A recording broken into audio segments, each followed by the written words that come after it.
I've read a lot of your stuff. I've known you for a while, and there was things in there I didn't know about you. Robin, a while. We've known each other for like 20 years, 3 decades. Yeah, no, it's like, no, yeah. 3 decades. Yeah.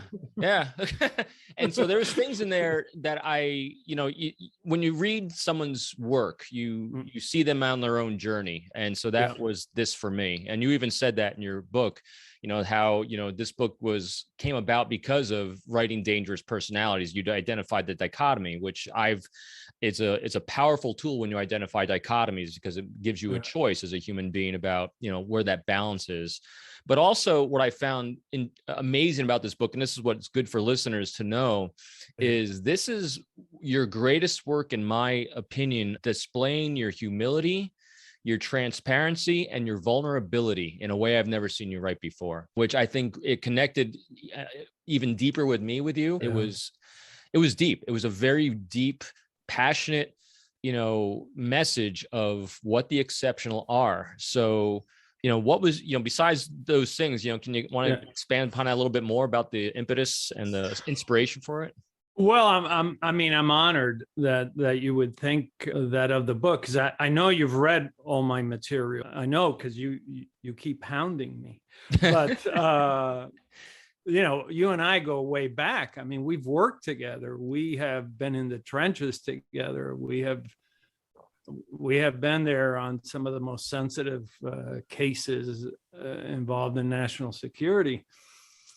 But having completed Dangerous Personalities, and I thought, in writing and in doing research and in our work, we also got to run into some really interesting people, some really and I don't want the readers to think this book is about me. I don't really think this book in any way is about me. I mean, there's some stories in there about some of the things that happened to me, but the book is really about what I found. And that was that there are extraordinary people out there from all walks of life, from a farmer that I met who understood his land, who understood his animals, who understood everybody in his life in a way that I could never understand. I would just be flummoxed to understand what is the soil saying to me? What are the animals saying to?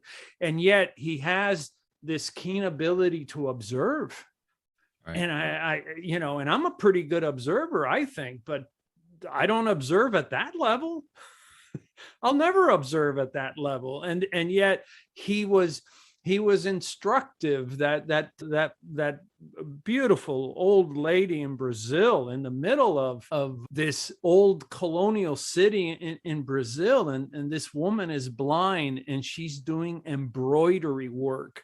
Her fingers are so sensitive that they can count threads. To this day, the hairs on the back of my neck stand up. Just got mine too. as she welcomed us into this house, she's blind, and she knew where we were standing, whether we were standing or sitting, how we were holding the cup, what we needed. And I said to myself, this woman is extraordinary. She has situational awareness that I wish I could teach everybody. If agents had this situational awareness, nothing would ever get by you, because she had a sense of what was in front of her, behind her, outside the house. She could hear the wind, she could hear voices, and she could just, it was almost like echolocating. Right. It was breathtakingly extraordinary. And as I had collected these stories over the years, and I said, wow, when I talk to groups, as you do, most people think, oh, Robin and Joe, they spend their time, teaching law enforcement stuff. No, we don't. We're talking to corporations about communication, best practices, things like that. And and as I'm talking to these groups, one of my questions that I always ask is, who here wants to be average? And interestingly enough, no one ever raises their hand. There was, I will tell you this, there was one time when I think somebody woke up, they were nudged and they started to raise their hand, and somebody said, no, you don't want to raise your hand to that question. And, you know, nobody wants to be average. But then when I ask them this question, who wants to be exceptional? And now you got some serious thinkers, and people start to wonder. And then you say, well, yeah, I'd like to be exceptional. And, you know, fairly soon you have 40, 50, 100, 200 hands go up. Then I go, that's great. But how do you do that? How do you do that? Right. Because it's not working more. It's not, you know, burning candles at both ends. What does it take to be exceptional? And that's what no school teaches you. And that's what I found, that these extraordinary people, these truly exceptional people, like I said, I'm writing about others. They do things that no university teaches you. And then you say, how is that possible? How is it possible that that no university teaches you that?